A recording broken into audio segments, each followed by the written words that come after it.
Hi guys, welcome back to my channel. Today is my last day doing community service. Yay! I had 100 hours to complete for a case that happened back in 2020.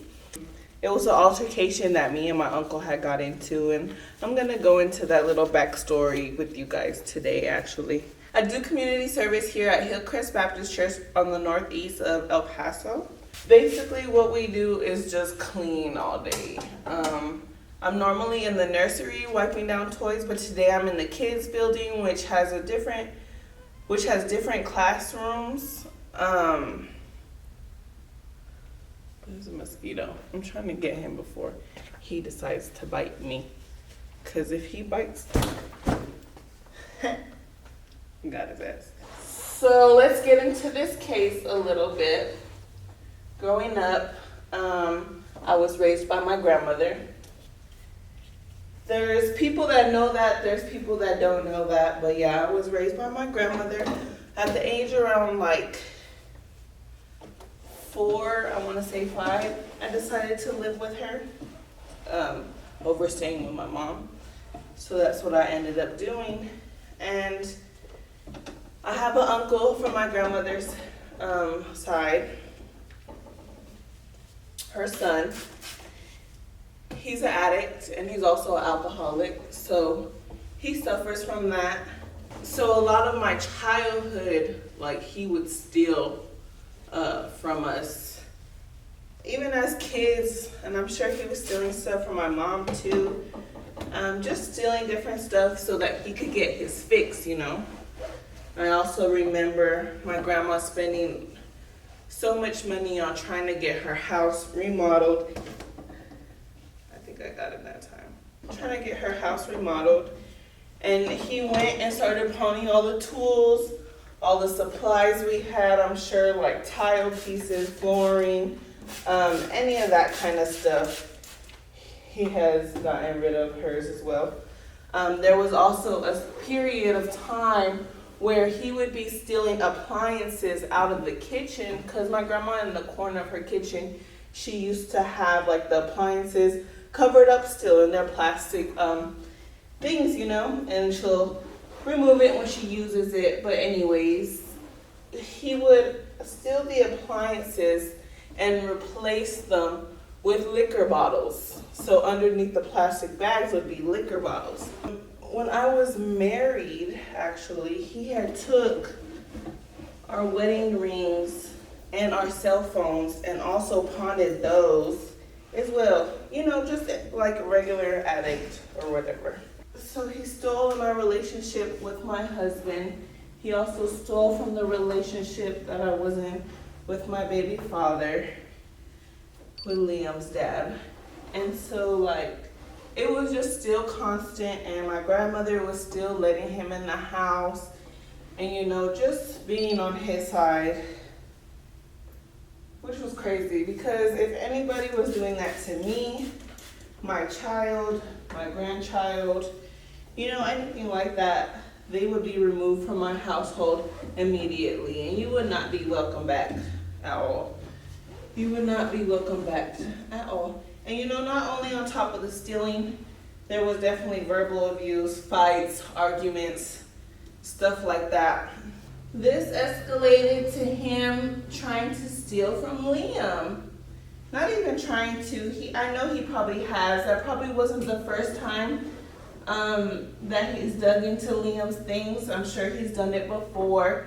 But either way, like, once I found out that that was happening and that was the case, that's when I was like done. Like, okay, look, now I'm at an age where I'm able to stick up to myself, like stick up for myself, and also be able to, you know, defend my child who is incapable of doing so because he's only 4 years old. You're not about to do this to me, and you're not about to do this to my son. Like, no, that's it. We're not dealing with this no longer, or whatever. So one day he came over from his girlfriend's house. They apparently were already fighting.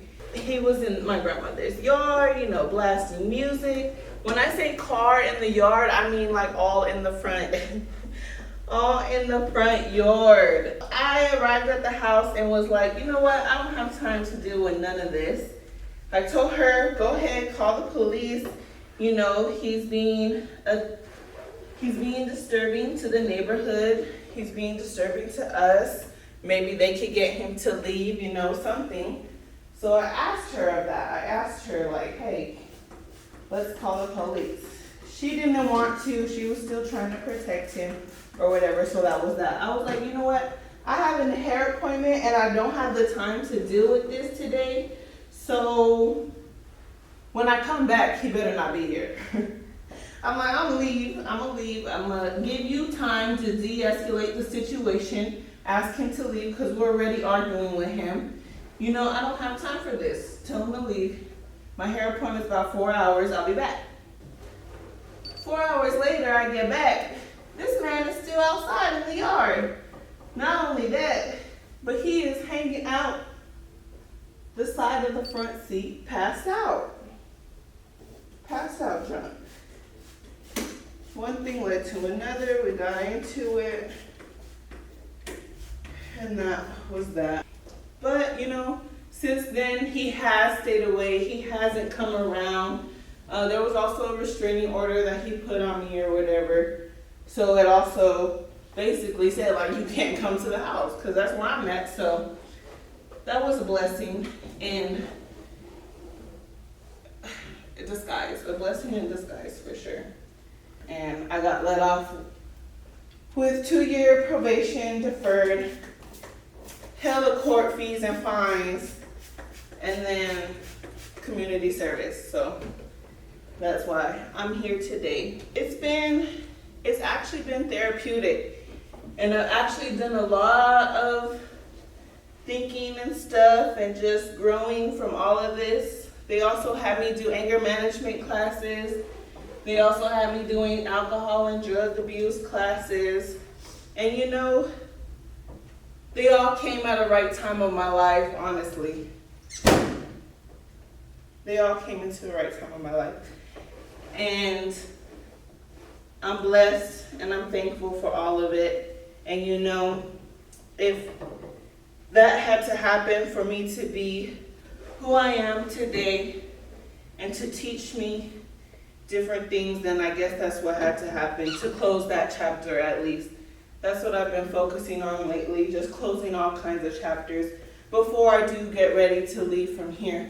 And this was one of them. So as this is coming to an end, I'm really like just starting to dig deep into everything and reevaluate the person I was in the past, what made me be that person in the past, what triggered me, what caused me to think like that, what kind of mindset was that I was in during that time, and why do you think I was, you know? Just learning, getting deeper into everything. Once I'm done with this, we submit a request to get off. Once that is approved, I am a free woman who can do as she wishes. So thank you guys for listening. I just wanted to, you know, elaborate a little bit more with that journey that I was also facing and, you know, getting ready to close this up. You know, one step closer to our move to San Antonio. That's the way I think about it. One less thing that's got to get done. Don't judge me. Yes, I am a little crazy, just a little bit, you know, but trying to work on my crazy at the same time. And also trying to study and understand where it's coming from. Is very important for me too, because all this stuff is genetic, okay? It is genetic, and you do have some traits that end up being epigenetic, and that basically means that you carried on these traits from your mother or your father and stuff, but maybe you haven't triggered one yet. Like growing up as a child, like I never really had an angry phase, and you know,